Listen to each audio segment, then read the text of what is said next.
उनका पीपीटी चालू करो।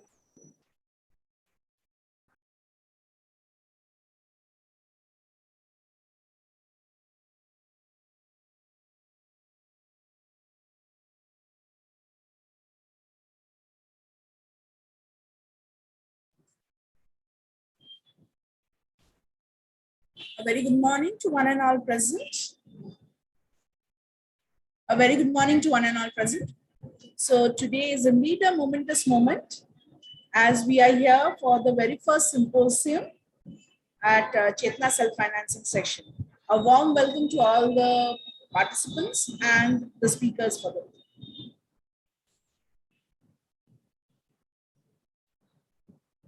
Now, Chetna has always idolized the principles of our late founder father, late Sri Madhukar Rao Chaudhary. And in the same spirit, we have always proposed or propounded on the ideas of women empowerment. This national symposium focuses on women empowerment via cinematographic medium. The essence of women in cinema today is something which is very relevant and has far-reaching effects. And today, when speaking about this, we have two important speakers with us. Miss Aruna Raje, who is not just a firebrand director, filmmaker, editor, she is also the winner of 5 national awards. She is well known in the industry for her contributions to Hindi cinema and her overall firebrand personality, which she portrays via her films. And we are also happy to have with us Dr. Sanjay Ranade, media professional, writer, and senior academician. Sir has always been in the forefront when it comes to all aspects of speaking about cinema, or maybe when speaking about mass media. Sir has worked with Times of India, Benjamin Coleman Co. He has worked in his different capacities with the Government of India as a PR personnel. Sir has a very well-versed personality. He has also authored 2 books, which are very well acclaimed in the critical circles. I now invite our Chief Coordinator and Convener, Professor Naomi Fonseca, to deliver the welcome speech. Thank you, Amy ma'am. Good morning, everyone. Respected Honorable President of Chetna Trust, Sri Datta Haldankar sir, noted filmmaker Madam Aruna Raje, senior media person and academician Dr. Sanjay Ranade sir, all faculty members and students, I welcome you all to this one-day symposium on women empowerment via cinematographic medium, which is organized by the Department of Multimedia and Mass Communication of the Chetna Self-Financing Section. Well, we all know that media plays such a powerful and influential role in the society, and it can reach a wide audience. So today we have selected this topic to throw light on it and start a discussion on this important topic. And of course, we have with us 2 very eminent personalities who have their forte in this particular field, who can shed some light on this topic. So I welcome them to this symposium. I also take this opportunity to thank our management and our president, sir, Sri Datta Haldankar sir, for always being there for us and encouraging us in all our endeavors. Our principal, sir, Dr. Mahesh Chandra Joshi, sir, who will join us later in the valedictory session, for always being there with us. Professor Omi Maulik, the coordinator of the BMM department, who is the driving force behind this symposium, and all our students and participants for joining us here today. And we look forward to having an enriching discussion through this symposium. Thank you, everyone.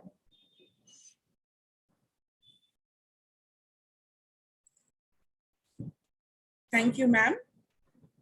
I now invite our trustee, Sri Datta Haldankar sir, to please speak a few words.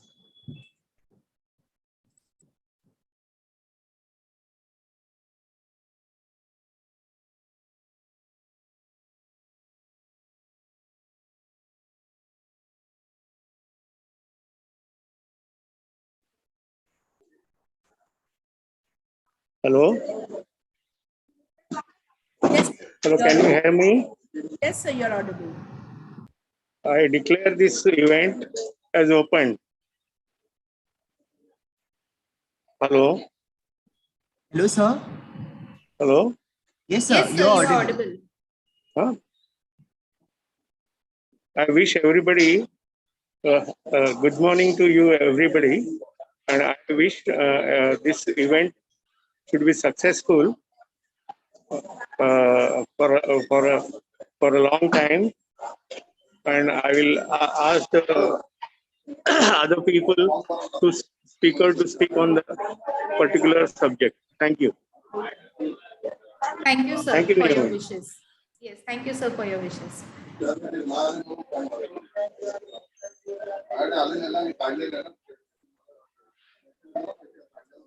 I now invite our speaker, Dr. Ranade, Sanjay Ranade, sir, to please take over.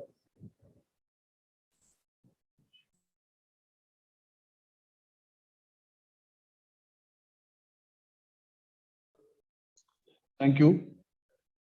Thank you for this opportunity. And let me just quickly start with the presentation. I'm sorry I cannot start the video, my video, because I'm in a situation where I can't possibly present the video to you. What we are talking about in this situation is the whole question of cinematography as an empowerment tool for women. I'm looking at it from the point of view of those, 18 or 20 or even 15-year-olds in front of me in the classroom today. I'm thinking from those perspectives.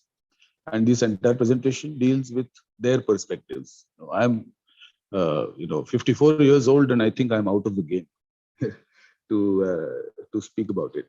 So I'm going to look at it from that perspective of those people, those young people today who are 15, 16, 18, 20, maybe even 22, because from what I see, even a 25-year-old today has become an uncle or auntie for that 18-year-old. And this is a very dramatic change. And which is why you will notice that my presentation is titled Woman as User Performer in the Digital 21st Century. Now, what is this word? What is this combination I am using? User performer. A very drastic, dramatic, fantastic change has happened in the last dozen years. Across the globe, it has happened in the last 2 decades, which means in the 21st century. But in our part of the world, it is, I think, about a decade or a dozen years old. What is this change? This change is that the audiences who were watching cinema, listening to music, reading newspapers, magazines, and books are no longer merely audiences. When we began theorizing communication, media, technology, etc., we began to talk about passive audiences, 1920s and 1930s. And remember that we called it the silver bullet theory and the hypodermic model theory. That's what we called it. The assumption there was that the audiences are dupes. Dupes meaning that we give them a shot of dopamine and they feel nice and pleasurable and the experience is good and they keep listening to us. And they do exactly what we asked them to do. This was the assumption at that time. And we actually began in the 1940s by calling it a mathematical model of communication. But by the time we came to the 1980s, we began to talk about active participation, because it is not just that the mass media changes or affects audiences, but audiences also affect mass media. And therefore, we now don't talk about direct effects of mass media. That किसी ने message दे दिया और किसी ने सुन लिया और गोली मार दी, ऐसा नहीं होता. चाहे लोग चाहे जो भी आपसे कहें, आपको खुद को पता है कि जब भी लोग इस तरह बोलते हैं, what they end up saying is मेरे ऊपर परिणाम नहीं होता मीडिया का, वो सामने वाले पे होता है. So जब आप किसी से बात करते हैं कि मीडिया का असर होता है क्या, तो ये लोग बोलने लगते हैं हाँ. फिर आप जब उससे पूछे तुम पे हुआ है क्या, तो बोलता नहीं मेरे पे नहीं हुआ है. वो लोग अनपढ़ होते हैं, गवार होते हैं, ये होते हैं, वो होते हैं, उन पर परिणाम होता है. So you already know that there is a problem in this rationale. So now we know in theory as well as in our understanding that this entire thing doesn't happen just like that, right? What we know is that there is a exchange, there is a habitat which we all inhabit in terms of media. We affect the media as much as the media affects us. Now, what has happened in the last 12 years, that person who is dealing with the media and its content, with the technology and the content, is no longer sitting there quietly and being affected by the media or affecting the media. That person has the ability to intervene, right? And there are two aspects to this intervention. One is the participatory aspect. So you sing a song and I sing with it, or I make my own meaning out of it. I attach my own dance to it. I attach my own dialogue to it. You make a dialogue and I attach another dialogue to it. So there is a participatory event here, which all of you are doing on your Insta reel and on your TikTok and all that. You're all doing this. There is a participatory event, and it is a very fantastic instinct. Remember that, I remember, just to recall, जब वो film आई थी जय माता दी, गुलशन कुमार साहब की थी शायद वो, तो वो जय माता दी फिल्म में जब वो गाना शुरू होता था, वो माता जी जब आती थी स्क्रीन पर, तो लोग पैर पड़ते थे, पैसे फेंकते थे स्क्रीन की तरफ. So this behavior is not new. This desire to participate in content, ये नया नहीं है. नया ये है the opportunity. अब आप लोग participate करते हो और करना चाहते हो, and वो करते हुए आप नया content तैयार करते हो, जो किसी से लिया होगा, थोड़ा सा अपना जोड़ते हो, and then you produce new content. So this is that participatory part. And the second part is the evaluative part. You are all constantly evaluating content, and your content is being constantly evaluated. This is a scenario which is very different. What could I do if I watched a film in 1960s, 70s, 80s, 90s, 2001? What could I do? I could, talk about it and complain about it with my own friends and with my own people within my peers. You can talk about it to the entire world, and you are also talked about by the entire world. This is an evaluative phenomena. Whatever content you do, you are constantly evaluating it, and whatever content is given to you, you're also constantly evaluating it. So this user performer change in the last dozen years has dramatically changed your abilities, your desires, your access, right? And it is in this context that we have to see cinematography and any specific group. In this case, we are looking at women. You could look at Dalits, you could look at Muslims, you could look at blacks. You can look at anybody you want, any group of people you want. You can look at geriatrics, you can look at children, adolescents, middle-aged people, married people, unmarried people. All these groupings, they are working, behaving very differently because they have now been transformed, not from being mere passive audiences to using performing audiences. This is what has happened in the digital age. Next slide. Could you just take it to the next slide, please? What are the challenges of this 21st century? When we look at the challenges of the 21st century, I've just listed some of them. And when we look at these challenges, what do we find? Could you just go to the next slide, someone, please? Hello?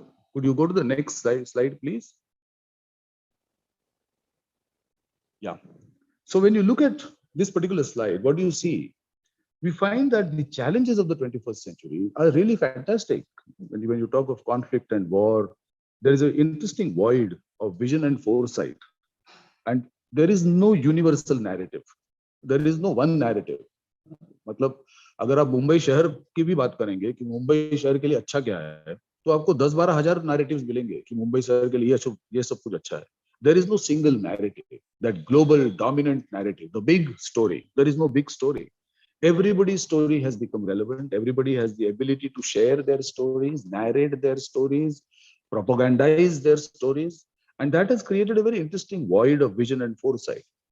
There are some dramatic changes happening in terms of identities and changing norms in our society. There is civic disaffection. There are two things which we are all unhappy about, uncertain about, which is one of them is democracy and the other of them is modernity. We are not really sure whether we want modernity, whether we want democracy. And this is something which is very dramatic in its effect. Just give me a second. I just need to take this call. Just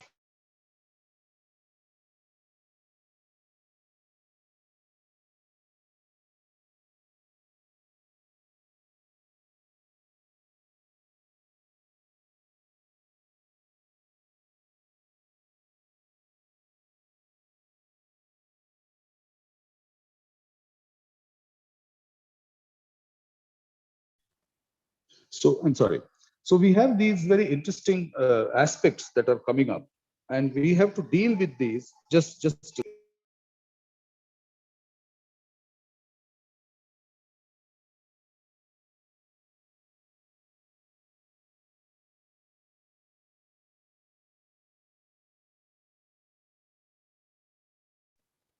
yeah, I'm sorry about that. So we have these interesting challenges, but if you look at those challenges, you will find that the section of our society which is going to face a bigger burden of this are women. If you look at conflict and war, just at conflict and war, who goes to war? Men. Who sends these men to war? Men. And then who is left behind? So if you, I mean, if you listen, if you have ever read the Bhagavad Gita, the first chapter, you will find Arjuna telling exactly the same thing to Krishna, where he says that if this big war happens, what will happen? This is what he's talking about. Next slide, please. Can you go to the next slide? What this has changed is the centrality. And this centrality comes from networking technology. But just for you to get an idea of how the centrality has changed, about 12 or 13, 15 years ago, when all this digital technology was not there and you were not user performers, the journalist was at the center of news and information societies. And the journalist and journalism was the process by which the state, the corporate, and the citizen or consumer conversed with each other. They were dealing with each other. Today, you find that journalist is no longer the centrality. The person is not central, and the process is very different. And any one of you with the ability to shoot, with the ability to take a camera, to write something, can describe something that is happening in front of them, or can deal with this very easily. This is something which has changed in a very dramatic fashion in our world. Next slide, please. When we look at this whole thing, we face three things which are emerging. One is insecurity, uncertainty, and individualism. And this is something which is striking in our world, that there is a lot of insecurity and all of us feel insecure, right? Who is at the margins of society? So at one point, the people at the margins of society were far more defined. But today, people are claiming that margin because of the social media, because of the digital media. They're claiming that space. So who is being represented and who is being portrayed? Is this portrayal adequate? Is this portrayal and representation accurate? These are discussions today which are absolutely in your domain, and you're doing it on your own. And which is why one of the things you will find in your world is a lot of communities. There are a lot of communities. I'm myself a member. Now, you might wonder what I'm doing in that community, but I'm a member of a group of a community of women who have only children up to 3 years. Okay, so I'm a member of that community. And there are interesting issues which these people face, which they deal with. So as a psychologist, I deal with these problems at a very different level. All right. Next slide, please. So we come to this very interesting problem of the great divides. And there are three great divides that this condition has produced. One is technological divide, the other is content divide, and the third is gender divide. The technological divide we have already seen during the pandemic. Not everybody has access to the technology, so not everybody had access to the communication or to the education or to the tools. And in the last 2 years, many people in our country, or in fact all over the world, they have suffered because they could not access education. That was clearly the technological divide. You also see the content divide. ये सब कुछ जो मैं बोल रहा हूँ, हमारी बहुत बड़ी एक समस्या हमारे देश की ये है कि हम अभी भी ये नहीं जानते कि किस जुबान में बोला जाए. कुठल्या भाषेत बोलावं, मराठीत बोलू, हिंदीत बोलू, इंग्रजीत बोलू, तिघांमध्ये बोलू, कुठल्या भाषेत बोलल्यावर तुम्हाला कळेल आणि तुम्हाला कळेल ती भाषा कुठली, तर याच्याबद्दलचा निर्णय घेता येत नाहीये. And that creates all kinds of barriers. I just gave you language as one barrier, as a dividing factor, but there are thousands of other factors.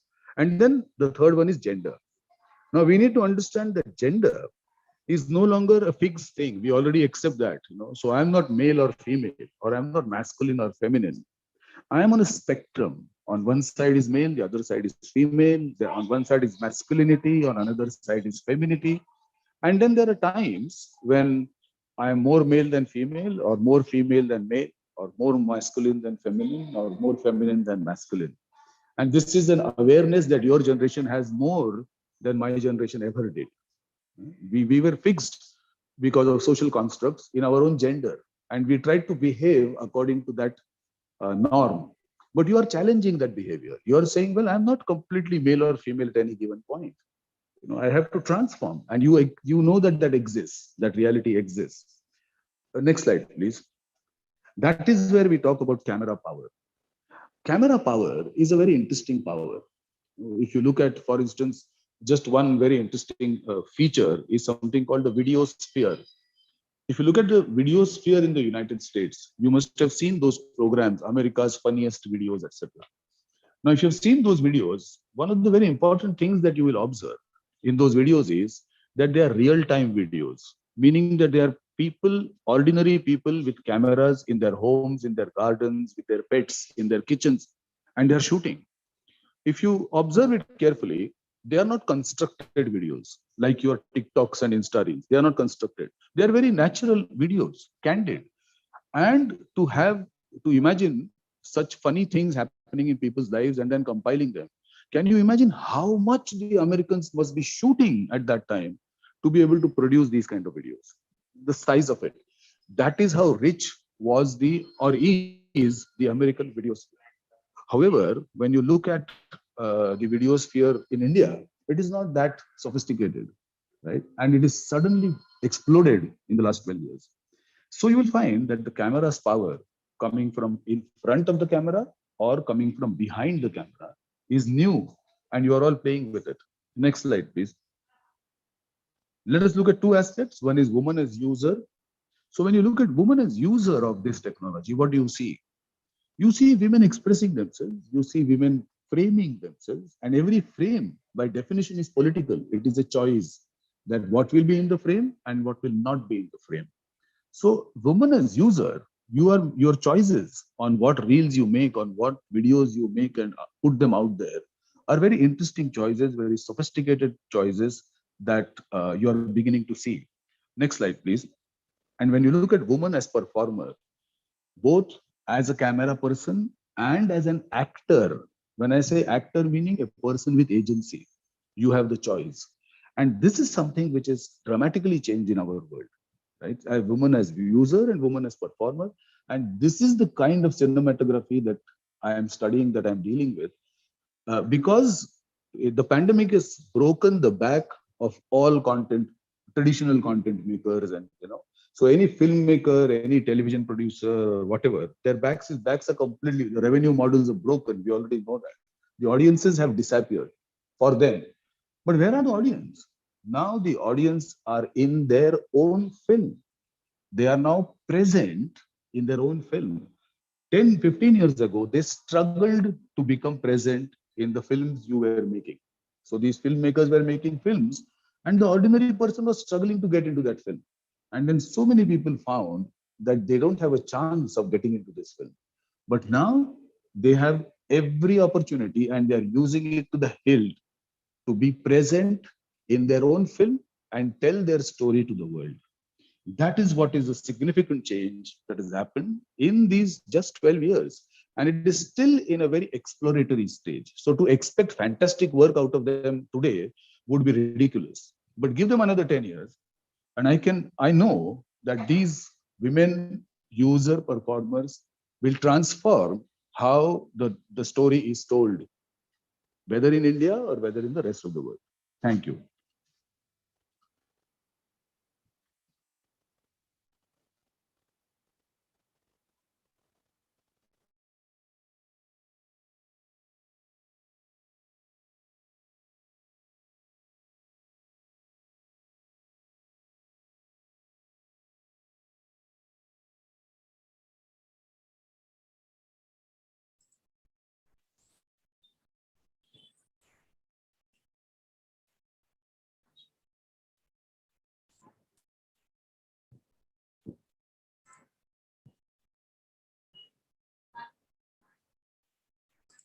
Thank you, sir.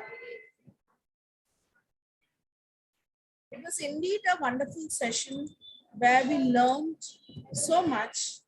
And the best part was the ways that sir has explained it. Yes, today women are probably one of the most dominant forces out there to reckon with. And women are today probably moving in all aspects of media, especially with cinematography. It is true, as Sir says, that the mirror is not just as an equipment, but it also is a display of your true potential. So, in the other words, somewhere the statement clearly mentions that vanity is one of the treasures of womanhood. But then, begging to differ from it, Sir has clearly portrayed that women today do matter, and as an individual or as a person, how you can empower yourself. We are really indebted to Sir for taking time out in his busy schedule and joining us today. I thank Sir on behalf of the college, the management, for giving us these inputs and for ensuring your time and energy with us. Thank you, Sir. This symposium would have been incomplete without you.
To be very honest, when it comes to your mass media, there are so many different vibrant issues, vibrant aspects out there. Now, why did we consider this topic of women empowerment?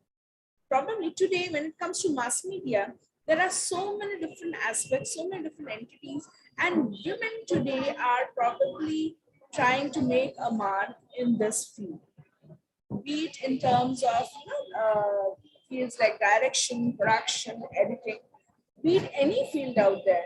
Women today are definitely moving and they are doing a lot of things. Our next speaker is Miss Aruna Raji. who happens to be a firebrand director, a or avid reader.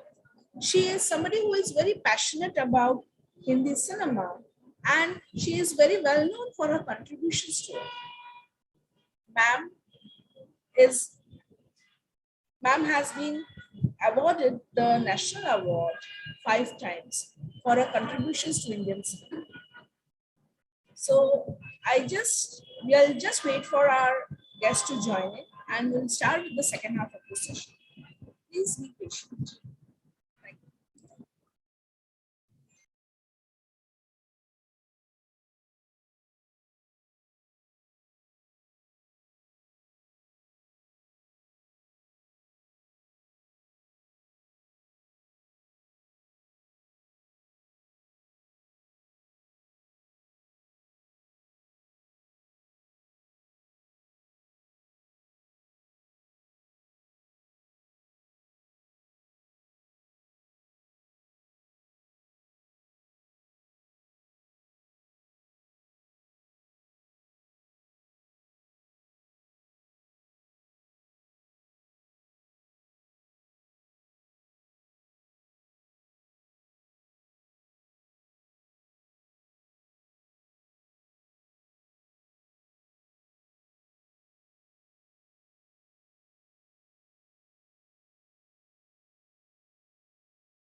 Request the audience to please be patient.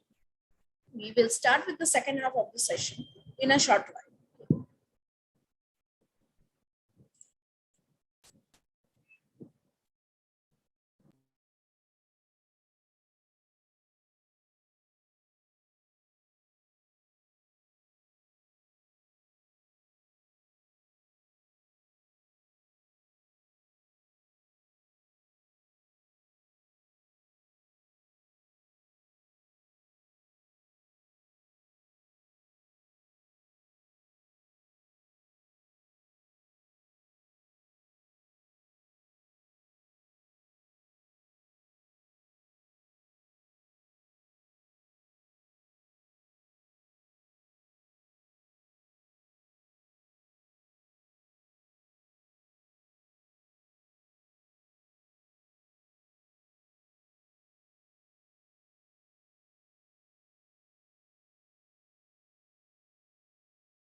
Very good morning to one and all present. Welcome back to the second half of the symposium. So far we have just spoken about women empowerment in the cinematographic medium, and with special emphasis on how women have been taking up a very lead role with regards to cinematography today.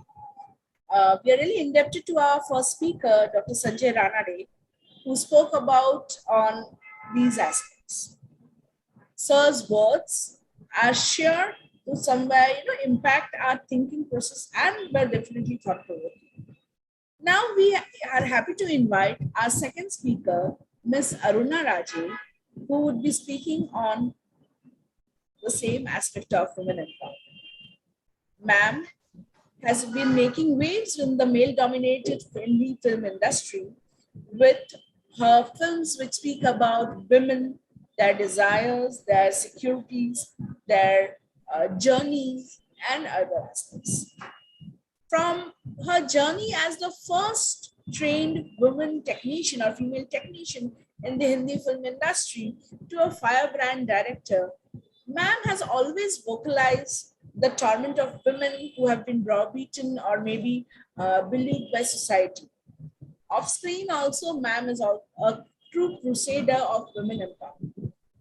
We are really happy to have such a personality with us gracing our national symposium. I now request ma'am to kindly start with the session. Thank you so much, me. Thank you for inviting me for this session. And this subject is very close to my heart. And I will just go through what I feel about women empowerment and the kinds of subject that we have chosen.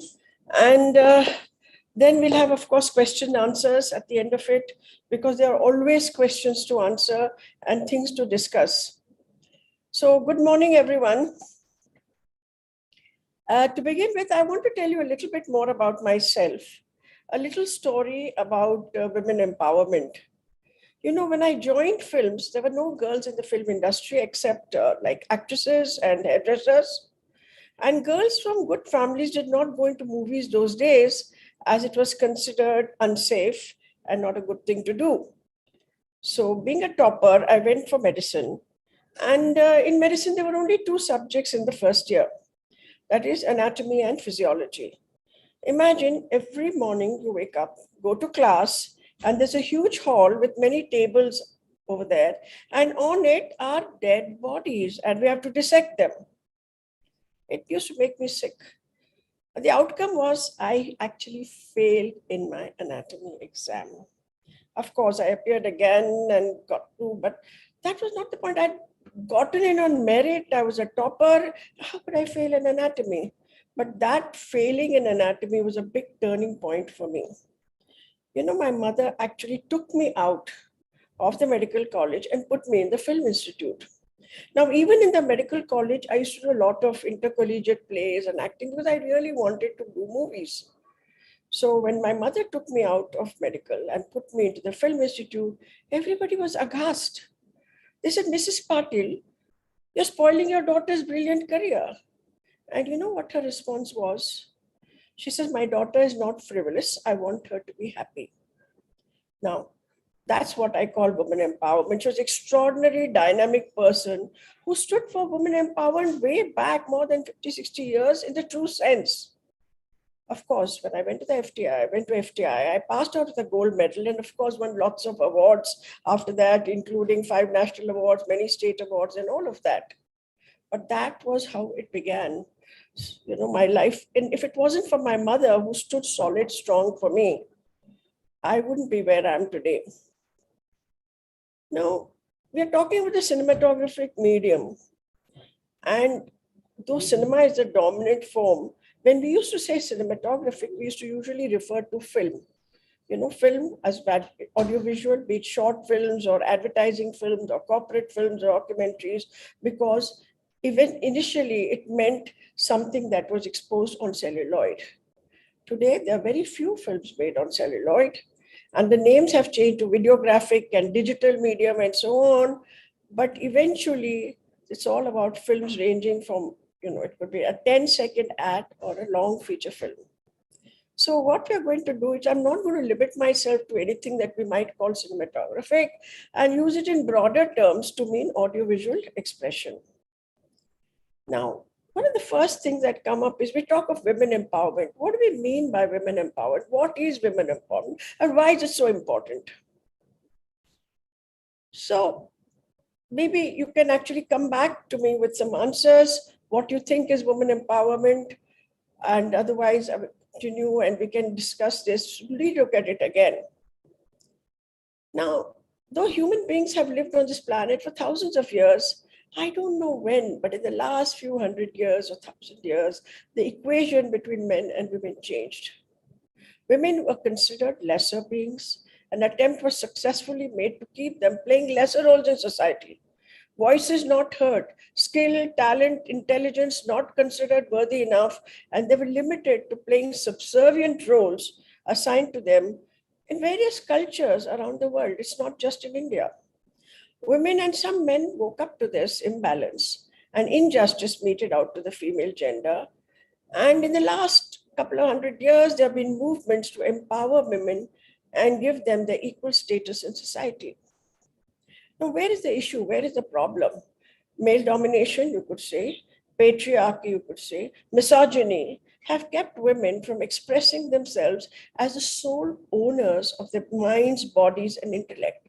Who does your body belong to? How can anyone ever say what you do with your body or your mind or your intellect? Basically, when we talk of empowering women, we talk of restoring their self-worth as equal human beings, creating the space for them to make their own choices and the right to influence social change for themselves and also the environments they live in. In real terms, it means raising the status of women through education, awareness, literacy, and various kinds of training, developing skill sets and so on, or vocational and so on.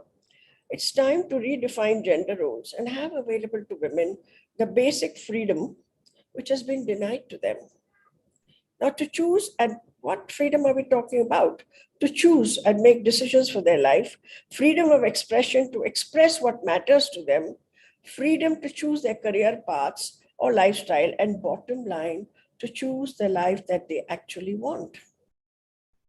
Now, we are talking of audiovisual medium, but mass media, what we call, plays a very important role in the medium of how we actually look at women, how we perceive women, and how we portray women, and what is the space for women.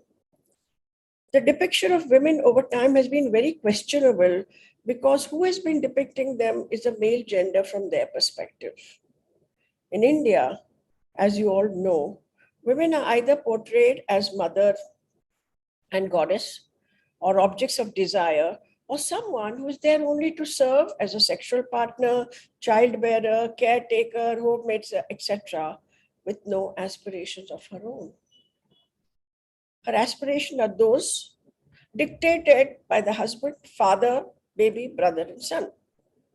These images of women put out in advertisements and movies are endorsed over and over again by hammering them on the mass media into the psyche of boys and girls who, as they grow into adults, believe that is the way things are and will be with respect to women. So in such a situation, it's very difficult for women to have that self-confidence to go forth and blaze new trails. It is taken as a norm with no effort being made to change, endorsing the patriarchal values and objectification of women. In fact, it's not just the men who are doing it, it's the women too. A lot of women too are doing exactly the same thing, perpetrating the same problem. Now, tell me something. I mean, I don't know, you can come back to me. Why would you need a woman's face and body to sell anything from a pair of slippers, footwear to a matchbox? Just anything. To add to it, the woman has to be appealing with a fair skin, full lips, slim and sexy body. So it's not only the product, but the image of women who needs to physically look a certain way to be successful, just worthy, or to be considered desirable. You know, girls, women try so hard, even before their teens, to change the color of their skin, to dye their hair, lose weight. In today's times, it's really bad news. As I've seen young girls, you will not believe it. In the clinics of plastic surgeons, young girls have come what? To do what? To enhance their lips and breasts, while others are trying to change the contours of their noses and their entire bodies. Why would we need to do that? You think you have a manufacturing defect? You think you believe in God? God made a mistake, or the universe made a mistake and made you something like not such a good piece of work? No, it's just the way the standards have been created. And these are fake standards. Don't even believe them. The standards of beauty we have are so damaging to women who feel literally like ugly ducklings, resulting in low self esteem and self confidence. Boys and men who've been brought up accepting the same standards of beauty reject those women that don't match up. There is so much body shaming that girls have even been driven to commit suicide, thinking they're just not attractive to men. Day in and day out, we're seeing advertisements showing such women, films and television serials that create and uphold those standards for women, how they should look, what they should wear, and how they should behave. If we want to empower women, we need to celebrate women of every kind, however they are, as persons, not as bodies with or without intellect. Even women amongst themselves don't empower other women, and that's the sad part, constantly judging and evaluating them and shaming them. Every man or woman has something unique to them, and that's what we need to celebrate. Today, in a way, everyone has found a voice. Why is that? Because of social media. How about using it to empower women rather than disempower them? Why do you tolerate such kind of advertising which demeans women? Or such kind of films or TV shows that show women as doormats or overtly sexual creatures? Why do you tolerate that? Why don't you speak up? Coming to movies, of course, there's a lot to be said about them because now I'm coming to movies. We must necessarily look at what is on the screen and what is behind the screen. To be able to deal with the problem that is existing, we need to first acknowledge, yes, there is a problem, then understand the problem, and then you can look for a solution. See, a lot of things have been taken from Hollywood as far as our Indian film industry, particularly the Hindi film industry, is concerned, so much so that it ended up being called Bollywood, Hindi cinema. Hollywood has been particularly backward in the aspect of respecting women and their rights. In the early days of cinema, it was understood and accepted that films were made by men for men. Women had no role to play except as objects of desire to be fantasized, also used and, of course, abused as well. They were featured in films as something to draw crowds and entertain people to fill box office coffers. There was no real respect for women on screen or off screen. The only role they played in the early days of cinema, was, apart from this, was animation or coloring. In animation, every frame needs to be painted by hand. It used to be like that. Today, computers do a lot of work. And all the early Walt Disney films were actually created by women working quietly behind the scenes. It was considered very delicate work and therefore assigned to women. It was the same with coloring. In India, you will not believe it, Bori women were used to add color to each frame of black and white films. It was a tedious and laborious process, and the films were actually called Bori color films. The other role women were assigned to was in the back rooms of Hollywood studios. You know what they did? They were actually hired to edit and cut films. In those days, cutting was manual. In fact, when I trained at the Film Institute, we used to actually cut the frame and we used to scrape it with a small blade and put something with a nail paint brush, such a delicate operation. And we used to make the joints from one shot to the other. Now, these women worked in the back rooms, as I said. They were never acknowledged for their work and taken for granted. And today we all know how important editing is because we say films are made on the editing table where they get their final shape. Now, what role do women play in films? How are they portrayed? And how do they participate in the process? I don't know how many of you know. I don't know how many of you are film students, But, the global film industry perpetuates discrimination against women, and we must know that. The first ever global study on female characters in popular films, launched in 2014, reveals a very deep-seated discrimination and pervasive stereotyping of women and girls by the international film industry. Now, the study was commissioned by the Gina Davis Institute on Gender in Media with support from UN Women and the Rockefeller Foundation. Now, this investigation analyzed popular films across the most profitable countries and territories internationally, including Australia, Brazil, China, France, Germany, India, Japan, Russia, South Korea, United States, United Kingdom, as well as the UK-US collaborators. While women represent half of the world's population, less than 1/3 of speaking characters in films were female. Less than a quarter of the fictional on-screen workforce was comprised of women, around 20% or something. When they are employed, females are largely absent from powerful positions. And you look at the business executives, political figures, science, technology, engineering, 15% or less. The fact is, women in life also are seriously underrepresented nearly in all sectors around the globe. And of course, there is a glass ceiling. You can never get to the top position. Of course, India has been different in this, where in India, you can be the CEO or you can be the prime minister, but mostly it's very difficult for women to make that cut. And media images exert a powerful influence in creating those biases and perpetuating them. So when we're talking of empowering women, it also means not just being passive listener, reader, watcher of anything. Everybody cannot be in movies, and those who are in movies, great, make the difference. But even if you're not in movies, are you going to sit back and take all this passively? Time to speak up. Now, stereotyping also stifles women in prestigious professional posts. Of course, male characters outnumber female characters as attorneys and judges. The ratio is supposed to be 13-1. Maybe it's improved a little bit in the last years.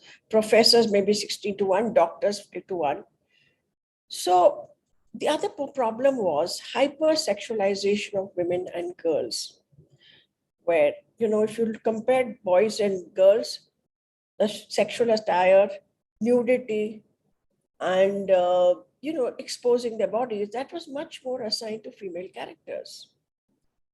Now, one must understand that women bring more to society than just their appearance and just being of service to a system that doesn't give them any freedom.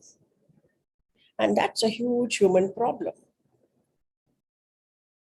When this study was done, they actually looked at the discriminatory attitudes that affect women and girls in movies. Also, it pointed out some important, significant differences. The front runners, UK, Brazil, South Korea, feature female characters in 38 to 35.9% of all speaking roles on screen. Now, Indian films were at the bottom of the pack at 23%. All the macho films you see and the heroes that come and we clap, what are the women doing? Nothing much. They're doing item numbers, singing songs, and just giving a little bit of romantic episodes. And there's nothing. They don't have characters. They don't have character arcs.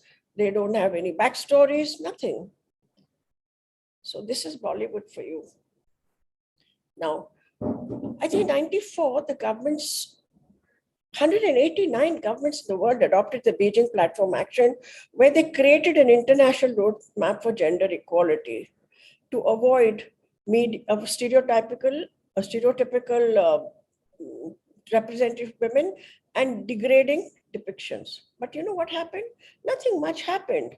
Because who's going to do this? It's not the government, or it's not going to be any law enforcement. We as people who watch movies, we as people who read newspapers, we as people who watch television serials, we have to bring about the change. Across the films assessed, women comprise nearly 1 in 4 filmmakers. I mean, even today, there are very few directors, writers, producers, cinematographers, and sound recorders.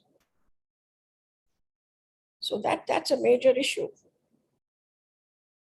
And if you look at adventure films or action films, very few women again. But also you must have noticed that films with female directors or a female writer will have significantly more girls on screen and with more meaty roles, I should say, with something to do. So this is, but what we don't realize, it has a huge impact on women. Huge impact. Also in recent times, we had the Me Too movement. And of course, now a lot of people have been aware. I'm not saying they're not aware, but it's very small. Now from 1/3, it has come to 2/5 of female representation. Now that's nothing to be very proud about.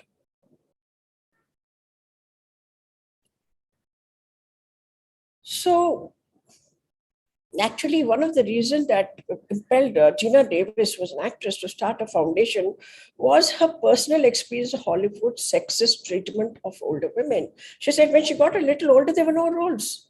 She said they're all dried up. What am I supposed to do? I'm an actor. And she realized, and got this study to happen, and they found that this is all over the world. It's international. It's almost like a big, huge conspiracy. Now, do you want to get that back? Do you want to get the woman power back? Is a question. And I don't mean fight with men. No, make men understand. Create a new equation with the men. So I'll tell you how the effects of society were so bad. The negative consequences. Women self-objectify in terms of body surveillance by adopting a form of self-consciousness in which they habitually monitor their own body's outward appearance and spend significant amounts of attention on how others may perceive their physical appearance. Then there are unrealistic expectations of how women should look or behave. And everybody's trying to copy or emulate some icon who is, again, supposed to be the perfect woman, perfect body, perfect appearance, perfect everything. And there is no perfect. The beauty in nature is everything is what it is. There is no perfect standard like that. Look at the world around you. Look at the trees. Look at the flowers. Every flower is different. Every has a different fragrance, has a different color. So you must learn to bloom as you are. Now, but that's not happening because women have to look a particular way, a certain body, and so on. Now, what also has happened is there are a lot of psychological and psychiatric disorders, such as body dysmorphic disorder, anorexia nervosa, bulimia nervosa, and all of these things are created, self-created. Why? Because you're not okay with yourself as you look. And the excessively coercive nature of appeal to strong sexual sell products, as I said. Why do you need a woman to sell a matchbox or a pair of slippers or something, or any product? So there's also an increase in the likelihood and acceptance of sexual violence. Now, self-objectification of women can lead to depression, and there's a kind of anxiety, wanting to be admired, wanting to be appreciated, feeling powerless. And why you don't need that as women? Once a woman starts to self-objectify and compare her body to others, it's a big risk factor for holistic functioning and may lead to impairment in many of life tasks, like interpersonal relationship, go for a toss. It can also lead to sexual dysfunction. And even during the act, your whole attention is on yourself and not about, if you really want to have, there is no sexual pleasure then, And it's gone to such an extent, women feel a variety of emotions: sadness, anger, concern, envy, desensitization, marginalization, a discomfort about how they are, constantly feeling judged, and eventually so much depression that a lot of women end up committing suicide. It's not worth it. It's just not worth it. Yeah. Even if you look at some popular music, the way women are they're described in terms of their physical attributes. Many of those rap songs are like that. Kambe jaise khadi means what? Kambi rehte, what is she? I mean, how you all kind of descriptions. Also, if you see in many of our movies of the 70s and 80s, I think that was the worst time in Hindi cinema, 80s, 90s, started in the 70s. Stalking of women was thought to be good. She says no and then she says yes. Even if she says no, it means yes. It's rubbish. When she says no, she means no. But films showed it in such a way that you began to believe that it's all right. And the men were emboldened to go and stalk, and they thought it's okay. Today it's called sexual harassment. So, women in cinema are less than 20%. I mean, they're a really small number. Now, in India, let's look at what happened in India over the last 100 years. You know, when films started in India, mostly they were making mythologicals and historicals. They had gods and goddesses, kings and queens, and there were hardly any social films. You could relate yourself as a goddess or or a queen or whatever it is. And even the first film, for that matter, when Dada Saif Phalke made Raja Harishchandra, the female characters were played by men. And then, of course, women jumped right in, and then they were part of the film industry acting. And but there was a strong thread of patriarchy. Women had no voices of their own. But even in those early black and white films, there was more space for women, I would say. If you look at the old films of, say, Nargis or Madhubala or even Nutan, they had very good roles where they were characters, they had their stories. And even with Raj Kapoor and Dilip Kumar, Nargis had something to do. She was not a kind of a sexual image or something like that. But later on, as I said, in the 80s and 90s, it became really, really terrible in the way women were depicted.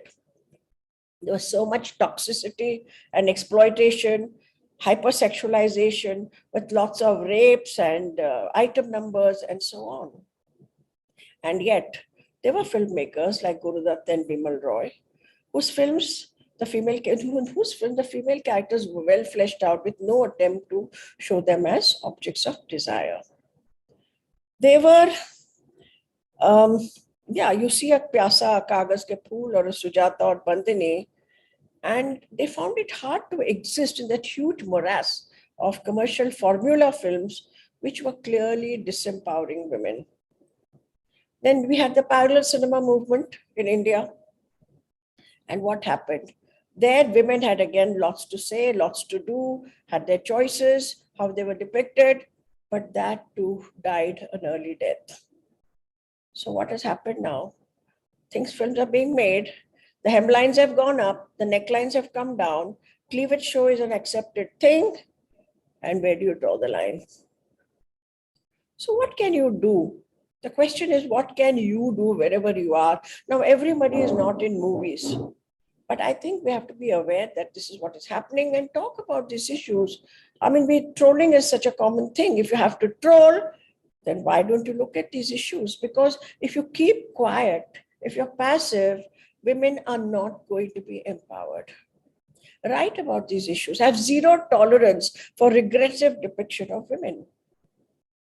Now, coming to a very important thing, there are a lot of filmmakers, they'll say, oh, but our films are showing reality. This is the reality, what exists in society. Okay, so let's then look at what is reality and let's do something about that. Because eventually films will always tell you that we are showing reality. So what's happening in reality is, of course, there's male domination, patriarchy, and so on. So then it means working on the mindsets that exist in society. So again, what are the tools you have? Talk, write, communicate what is happening, and have zero tolerance. Now, when I say zero tolerance, I'm not saying fight with everyone. You have to work with them, find a way to make a difference. Of course, we need lots more women filmmakers and women technicians who can put forth a different point of view. And people ask me, what can I do? I always say plentiful. See, everybody, you start with yourself. And in your life, there's circles and circles and circles of influence. The closest to you is your family, father, mother, brother, sister, whatever it is, spouse, children. The next is your relatives, close relatives, friends. The next is the infrastructure people, maybe your grocer, maybe your driver, maybe other people in the building or in the colony, and so on, all the way. The circles get bigger and bigger until you can reach right across the globe and impact. Now, if you're in films in any kind of this thing, if you're writing, or your work can make an impact in the US or any part of the world. Now, that's the beauty today. Your films, in whatever language you make, can go reach the last person on the planet. And that's where you can make a difference. But imagine, a lot of people are not in movies. So what do we do? Well, start with the family, start with the innermost circle. So what are you going to do? Ensure there is gender equality and respect for women of the house. Just examine, how is your mother treated? How is the maidservant treated? Is there discrimination between the male and female siblings? Can you voice? Can you put your voice out and say something about it? Can you have a talk with your father, brother, uncle, whoever, the grandfather, whoever is there? I'll also share something with you.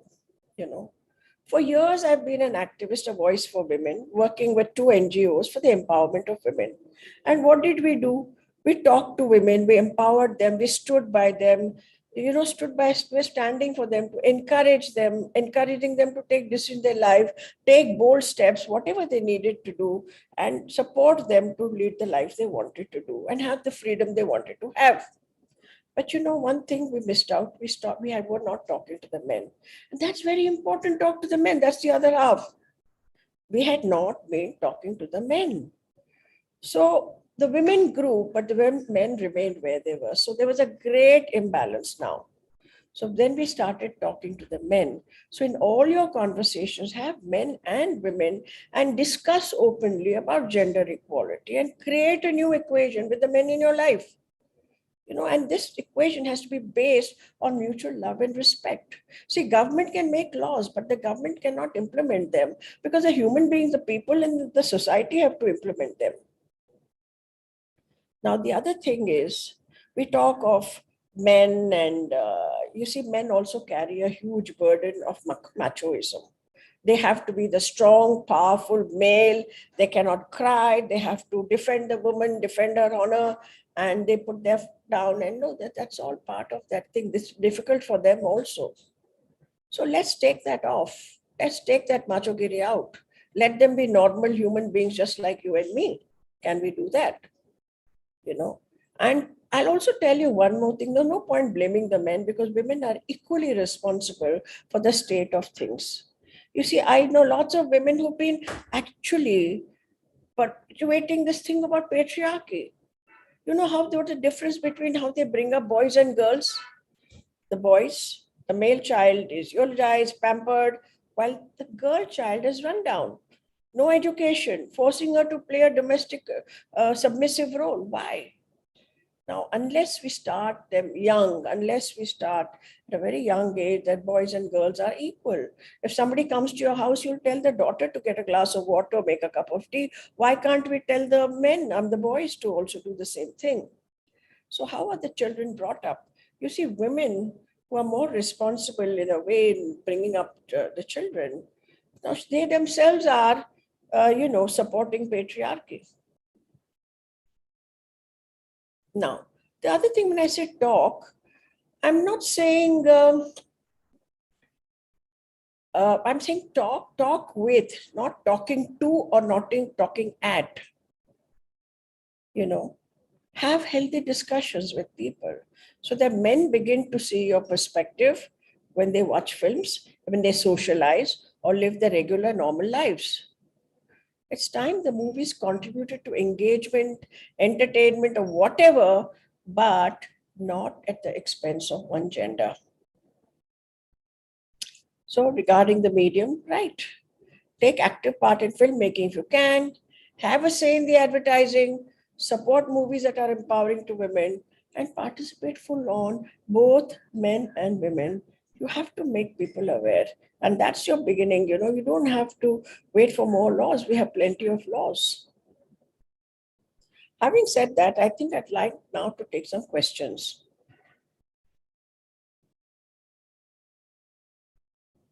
Can we open up for questions?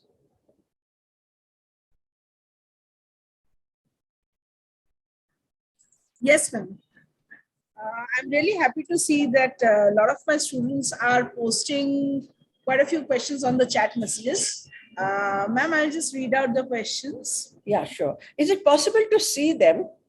Yes, ma'am. I would like to see them. If you can take out the, the main, the Chetana welcomes, if you can open that. Then Ma'am, perhaps the questions. I'd like Ma'am, to the see questions- them ideally, because otherwise talking to a blank wall is not. So Ma'am, actually, the thing is, they've posted the questions on the chat box. that's all right, but I'd still like to see more of them, because otherwise we're just talking to them just like that, Is it possible to see them? So you want the cameras to be on, ma'am? Yes, please. Students, we request all of you to please switch on your cameras. Ma'am, should I read the question? Yeah, sure. This is a question from Rishabh Verma, who says, why are women underrepresented in all roles in the Indian film industry, and how do we tackle this? Yes, that's right, Rishabh. That's what I've been talking about. It's not only in the Indian film industry, it's the world over. Because I don't know. You see, this is, as I said, hundreds and thousands of years of this male domination patriarchy. Somehow they think women can't do it. Of course, women can do it. And they think women, the mindset, it's all about the mindset, Rishabh. And if you can change the mindset and have more participation of women, I mean, that would be wonderful, because you will actually get to see different stories and different films. And an empowered woman is a great friend to have. An empowered woman is a great wife to have. An empowered woman is a great mother to have. Yeah. So that is very much there in the industry. And unless we all make an effort and talk about it, the starting is a talking point. We have to discuss and write about it. If you see a film that's got all male credits, talk about it. And also encourage women to join more film courses because there are a lot of them. They want to do it, but there is no space. So we have to create the space, and we have to change the mindset. Basically, it's about changing the mindset. And by telling people nothing changes, you have to talk to them, interact with them, make them understand, include them in your conversations. And it's an ongoing thing. It's not going to happen overnight. And we've been at it for a long time. So now, it's actually men and women trying to create a new equation. Thank you, ma'am. Moving to the next question. This is from Janvi S. She says, I feel women are positively portrayed in movies directed by women, while in most movies today, women are portrayed as arm candies. Ma'am, what is your view on this? Absolutely bang on. You're very, very right. When women make films and they show women, they're more sensitive to women. They've got better characterization of women. And in most films made by men, they are like very unfortunate, but they are showed like, some glamour bears, objects of desire and sexual creatures and so on. And the other thing is, I don't know, you might have noticed this other trend where men also make films about women, and they say, oh, I'm making a woman-centric film. But you know what? The film medium is very transparent. You might have noticed that. What they really feel about women actually shows through. Are you really standing for women? Are you just being making a pretentious film that I'm supportive of women? I mean, there are many films like that in Hindi which have been made. I don't know if you can recollect any. Can you recollect any film like that? You see, it's like, I'm making a film about poverty, but I don't care about the poor. I'm making a film about women empowerment or women-centric role, but I don't think she's worth just to be used and abused. So there are directors like that, and you can actually make out that the director does not believe in what he's showing. You know, because you get brownie points today if you make, talk about women empowerment, or if you say, oh, I made a woman-centric film. But what use is that brownie point when I can see that you don't care two hoots about how women are portrayed and how shabbily you might be treating your own girlfriend or wife? Are you getting what I'm saying? Yeah, thank you, ma'am. Ma'am, the next question is from Yash Chavan, who says, where is the future for women headed in the creative industry? And how can aspiring women filmmakers tackle obstacles in their way to not only succeed, but also to advance gender equality in the field of filmmaking? You're right. We have to get onto the court and we have to believe in ourselves as women, And, if my mother had not stood for me, I would not have been in the film industry. And I'll tell you, I didn't have any godfather. I didn't have anybody that, who supported me like that in the industry saying, okay, Aruna, achhi lagti hai, usko ek picture de do. No, nothing like that. I had to work hard. I had to work my ass off. I worked very, very hard. And there were many more films I could have done and they didn't happen, but I was not going to compromise. That's another problem women have about compromising in the film industry, but that compromise situation is there in corporates, that is in education, it's everywhere. So you have to draw the line where you want to draw the line, and it's tough, but you have to take it on. And I think self-belief and belief of your close ones. Look, if you're a boy and your sister or your cousin or your friend or somebody, some woman you can support them by actually trusting them, encouraging them, empowering them. And that's what is required. Women need to be, it's like, okay, I'm looking outside for empowerment. No, but women themselves need to feel that I am good enough. Who said you're not good enough? You only said you're not good enough. People will criticize you, kitni moti hai, kitni choti hai, kitni butki hai, itni lambi hai, kitni kali hai, to bolte rahenge na. People will keep talking about you all the time. And you might fail in your first film or you might succeed. What difference does it make? Now, I'll share something with you. When one of my films went very well, I had so many flowers come into my house that there was not place for one more flower vase or bouquet to be kept. There was so many, flooded with flowers. And so many stars called me up and said, Aruna ji, aapke saath kaam karna, hamare liye bhi ek socho, hamare liye ek script aap banaye. And then that's fine. Okay, I can't take all of them. And I did what I did. And then another film didn't do well.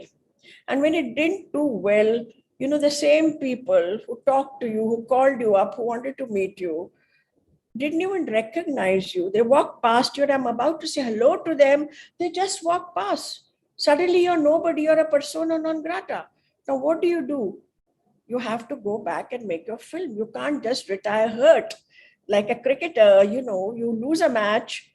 It doesn't mean you disappear. You come back and play another match. So if I really wanted to make films, there could be ups and downs.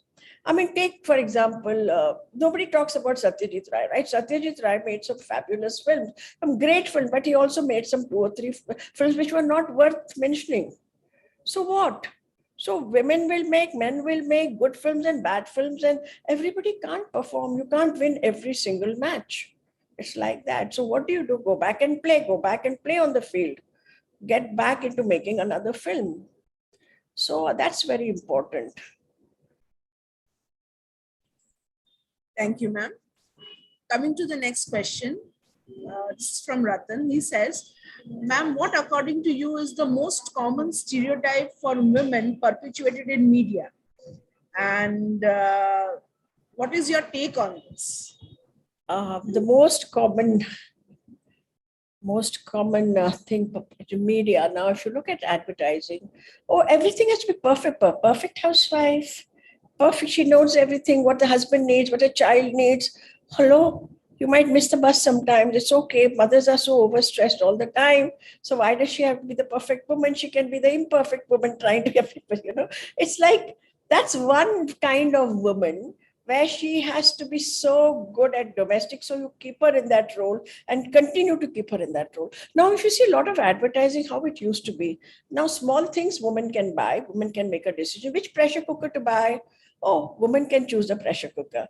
But if you have to buy an air conditioner or you have to buy a car, a woman is not asked. If you have to go for an LIC or some other life insurance policy or something, you don't ask the woman. The woman cannot make such decisions. Why not? Today, women are heading stock exchanges and heading CEOs of, are CEOs of big companies. Why can't a woman also take a call on the bigger expenses in the family? Why can't it be a discussion? But you know how they will show you in the movies, in the ads, that she will only, make the small decisions, leaving the big decisions to be made by men. So that is as far as advertising is concerned. Now, in feature films, she has to be underclothes. Oh my God. I've been talking to a lot of actresses. Have you seen these old films where they've gone to Kashmir or they've gone to Gulmarg or wherever, and there's a lot of snow. The man is fully covered, but the woman is wearing a very thin chiffon sari, and she's got this little itsy bitsy blouse, and she's singing a song, and actually she's shivering away, but why don't you also give her enough clothes to wear? Do you remember songs like that in the old films? Yes, ma'am. Kashmir ki gali. Yeah, the men have jackets and nice, coats and everything. And the woman is in this flimsy clothing. And I was talking the other day to Priyanka's mother, and she was saying how hard it was for Priyanka Chopra, shivering away, and they're saying, okay, thoda ye pee lo, thoda theek ho jayegi, acha, okay. And, but she had to sing songs like that, and all the heroines had to do that. What kind of nonsense is that? Now, why would you want a woman to be dressed like that on a snowy field?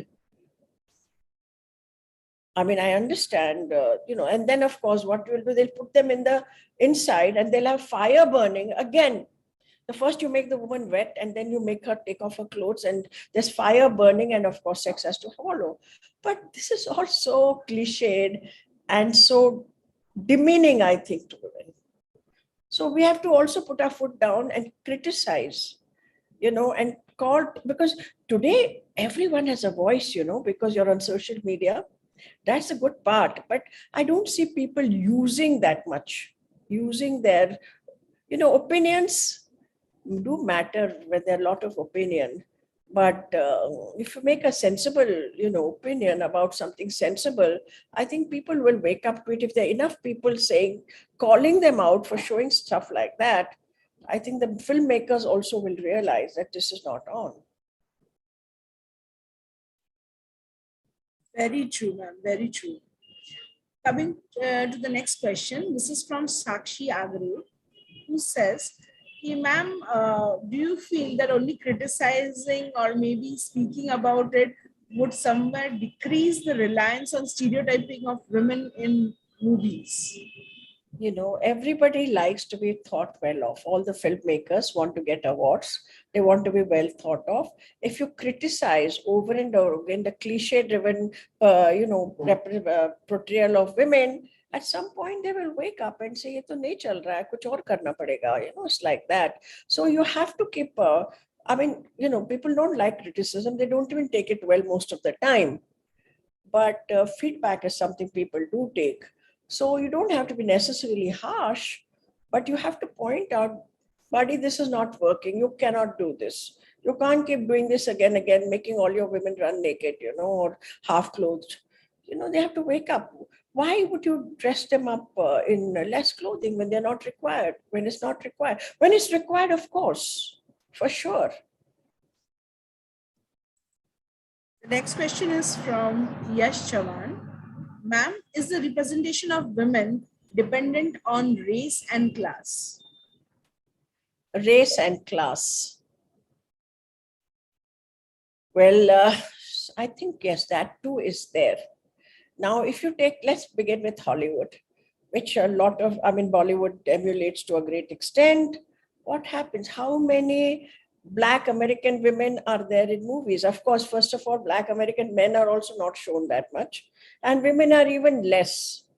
So, and now realized, even in the Oscars, they've realized, oh, we have to show representation.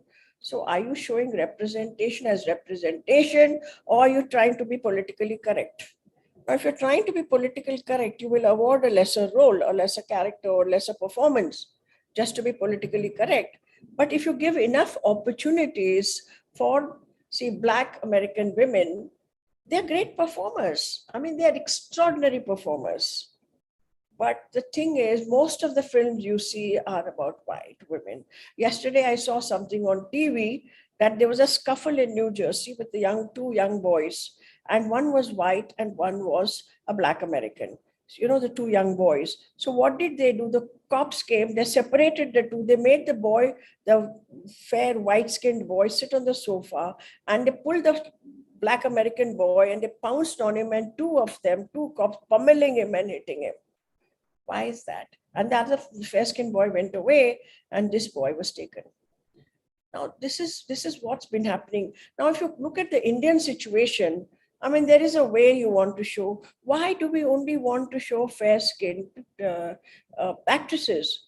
It was great when, you know, when Smita was there, and, you know, they called her Blackie. They called me Blackie. People will call what they call, but so what? And Black can be beautiful. So this is the whole problem.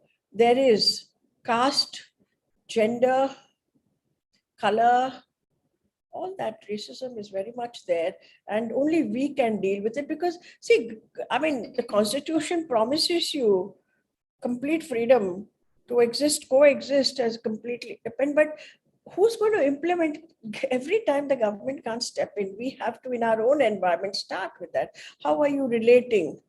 How are you relating to people? Now, for example, I mean, in my house, like, for example, any kind of a person can walk in. Now, when it comes to maid servants and drivers and all, they often prefer to sit down. I said, no, you sit on the sofa, you sit on the chair, because if I'm not going to do it, it's never going to happen. And once I even, you know, also sometimes, you know, when they're not well or they're down, I give them a hug. And they say, you're giving us a hug. Yeah, so what? Is that another human being? So we have to start where we are in our little circle, and it will expand. And then your friends may emulate, your other people, your siblings may emulate, and you have to be inclusive. It's not going to happen from the top. It has to happen from where we are, actually. Absolutely right, ma'am. Fully agree to this. Coming to the next question, ma'am. Question from Annie. She says, ma'am, in Indian films, auteur, that is the director who influences the film so much that they rank as authors. This Yes. position is reserved for men directors. Why do women face this celluloid ceiling? Yeah, actually, you know, the author theory, which was a French word, actually, like author, and I mean, if you know anybody who actually completely owns the film, like it's their work and their vision, and it's completely like that, that person becomes the author. And see, if you ask me, like, I can't make any kind of a subject because I want to make the subject I want to make, and I want to put out what I want to put out. So my kind is more author-like, you know, author. You just said author. So I mean, you know, but people are very, you know, it's just generally the mindset, I will say, that is there. And there are women now, you know, even in Hollywood and etc. There are people at the Oscars. This time we had Jane Campion's Power of the Dog and so on. People are now being recognized. But even then, even in Hollywood, you know, after giving a commercial hit, a woman finds it very hard to make another film. And that's a reality. So author is a far cry. Everybody will try to dominate. But a woman has to be very strong and say, no, I want this means I want this. And you know what we do is we listen to everybody I say and do what you want. If you are the captain of the team, if you are the director, you must have your say and do what you want to do. You cannot be boxed down by other people's views. You can listen to them, sure, but you have to have a strong stand for yourself, for what you believe in.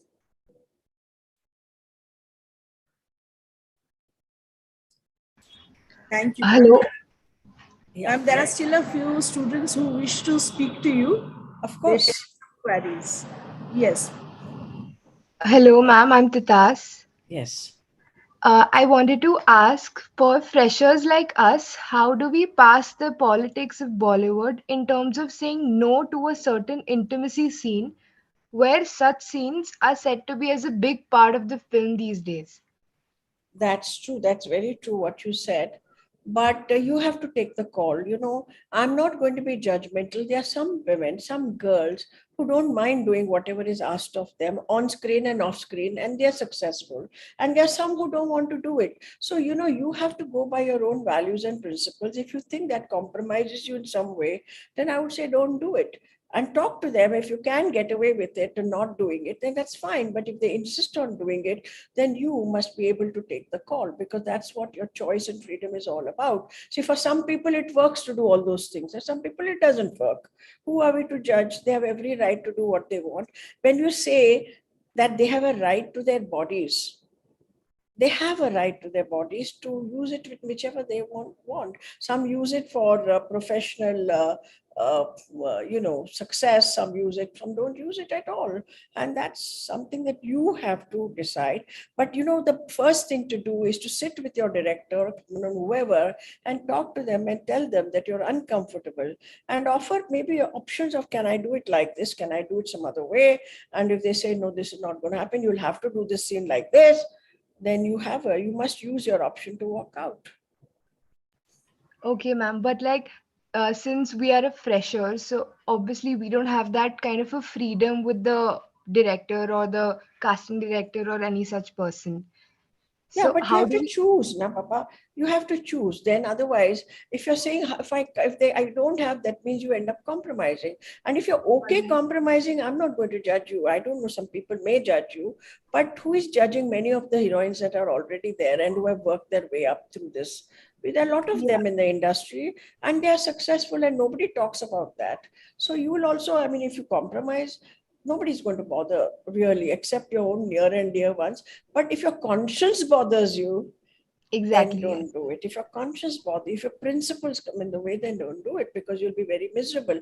Now, I have told you, see, being a woman director, I've had a lot of these actresses, top actresses, talking to me confidentially, and some of them have been very bad state they have gone through, because of the same problem that you're talking about. They've gone through hitting the bottle first thing in the morning. I mean, imagine, and being absolutely broken.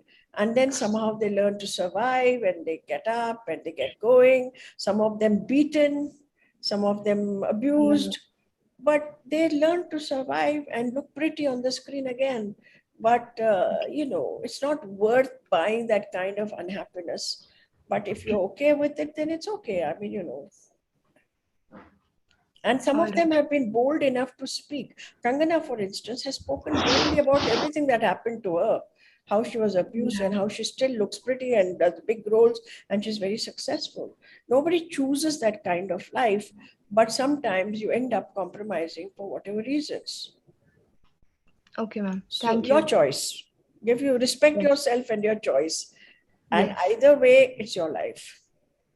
Yes, ma'am. Thank you. Thanks for asking that. It's a hard decision, I know. Yeah, it's like you have to think about your parents, and even though if your parents are fine, but your everyone, family and everything, so you just have to look for everyone and then you decide. Yeah. So So it's your choice at the end, and be happy with whatever you've chosen. At least, in that you might feel more self-respect towards yourself, but find a place. And if you keep striving hard enough, one day you will get that role that you want, and one day you will get it on your terms. It may be yes. difficult. It's a hard struggle anyway for actors, It's very Yeah. difficult. And I know In the that beginning it is. it is. It's very difficult. Okay. Thank you. Yes, there is one more student he has again posted. Yash, are you? Hi, hello ma'am, this is Yash. Yeah. Hi. I wanted to ask that are there any awards or something kept for women specifically to encourage or submit their movies? Look, actually, at one point of time, let me share something with you. The Directorate of Film Festivals, many, many years ago, they asked us, they said, we're thinking of having separate awards for women. And we said, don't do that. I said that, and another filmmaker, Gurinder Chatta, she also said the same thing. We said, don't do that. We are not handicapped. We are not less. We don't need separate awards. We are good enough. Then let us stand amongst the men and be counted as directors. No, I'm not handicapped. I want opportunity to show my work. I mean, after all, it's film direction. So what is the problem of having, why would I need a separate award for women? But see, with actors, it is different because they're performing those different kinds of roles. But for any technician, for a camera person, if your work is good, then you may still beat the other men who have been there. But if you're not good, why would you need a separate award? So we are the ones who said, no, if we are good enough, let us stand and be counted amongst the men. You get my point, what I'm saying? Yes, ma'am. Yeah. Okay, thank you. Thank you for asking that. Hi, ma'am. This is Pratiksha. What I believe is that we cannot directly blame to the producers and directors for not making female protagonist movies, because the cliche hero which was portrayed in the movies, that was very much liked by the audience and was enjoyed. So when they actually tried to make such movies which were leaded by women, they failed to do so. And in the coming time they are trying to do so. Like you can see Last Stories, you can see Nirja, Mardani. So all of these movies are strongly portraying women and the stereotypes they face at their particular field. So that's what I believe. I don't agree with you fully that, when they made films about women, they failed. They probably didn't make a good enough film. Not because they made films about women, they failed at the box office, but they didn't make a film good enough because they did not really believe that the woman could pull it off, perhaps. Consider that. So they keep saying that public wants this, public. When did the public tell you that they want all this macho-giri, hero-giri? When did the public tell you that? When did the public tell you they want item numbers? When did the public tell you they want to watch rapes? You see, this is the problem with the film industry. They do what they want because they're only interested in money. Most of the people who are there, you see, either you're there with the love of money or love of cinema. So love of cinema are much less. The ones who are producers, most of the time, they're there for the love of money. And they will see where will bring the money. Look at now, earlier it was all these actors, the stars. Now the stars never even bothered to act in the movies. They were just having some mannerism, doing their own thing. It worked because there was no other exposure. Today, what has happened? Today, nobody is looking at those films, those kind of films, which are led by stars.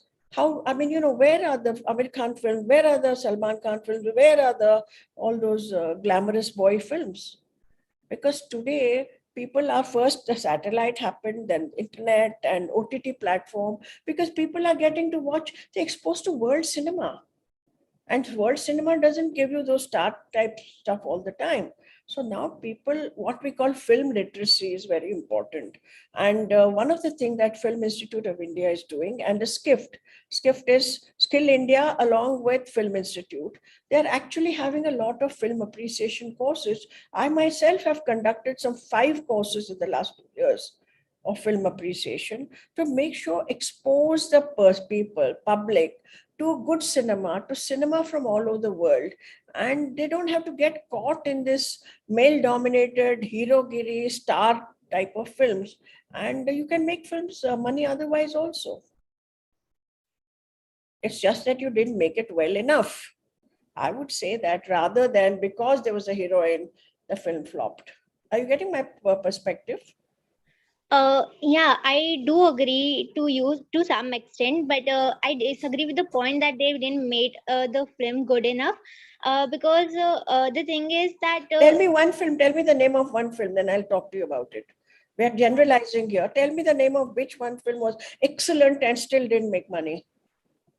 It happens. Something was missing there. You see, what is entertainment is also engagement.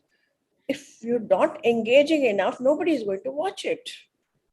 I think English Winglish was one film that really was good enough but didn't make money. The worth of it. And the thing is that but what was English Winglish? You thought it was a good film. Well, other people may differ, okay?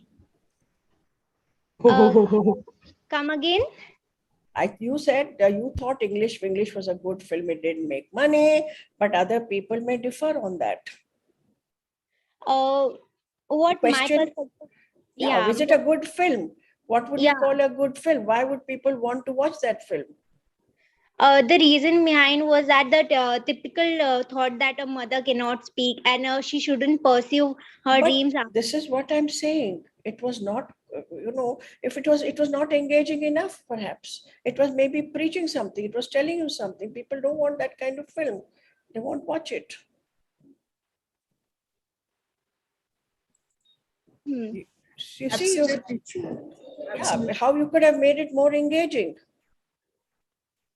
What does she do? She goes home to class, class to home, home to class, class to home, to class to home, to class to home, to class. What else we do? Were there any aspects of her life otherwise? Agreed. Thank you. So I am really happy to see that the students are asking No, questions.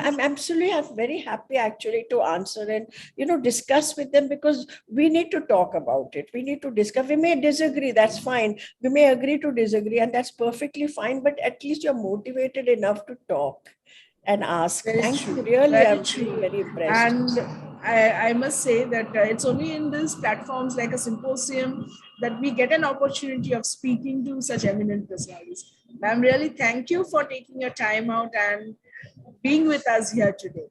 I'd love to do this. You can call me to your college, I'll come, because I feel these conversations are very important for young people to also, because sometimes, they are like a lot of hesitation is there. Should I not? Should I? Many things, and they get sorted by getting some clarity. That's very important. Very true, very true. Ma'am, with this, we have come to the end of the session. All right. On to the valedictory. Today, in this symposium, we had two eminent people, two different people who presented two different perceptions, thought processes with regards to the topic, women empowerment via cinematographic media. From the first speaker, that was Dr. Sanjay Ranade, we tried to understand the perception of an academician, a journalist, a novelist, and how does it come into this field. Through MAP, we try to understand how, the portrayal of women in media today, the movies, so maybe the skimpy dress to, the way, the gorgeous outlook. Yes, let's be very honest. Women have been portrayed in a certain manner. Maybe there is a certain sensual, sexual appeal. Yes, those aspects do remain there. Maybe even the masses somewhere prefer certain things. But then, as an individual or as a person, yes, definitely you have a lot to give, and this industry has a lot for everybody to learn. So, with this, I now request Professor Tadvis, the head of our Women's Development Cell, to give the vote of thanks. Hi, good afternoon, everyone. Indeed, the topic has been of a lot of interest to everyone. I can see students are engaged and are really taking a lot of interest in this subject, which we had discussed today on women empowerment. Of course, it doesn't get restricted to only the cinematographic or the media field. Women empowerment as a subject is being debated upon, discussed upon at a lot of forums. And the inputs shared by both our speakers for today, Ms. Aruna Raje and Dr. Sanjay Ranade, have definitely thrown a lot of insight into how women are being treated or how women are being looked upon today, in especially this media scenario. So I'm sure the students have gained a lot from today's session, and they will take forward this learning in their professional life in the further years to come.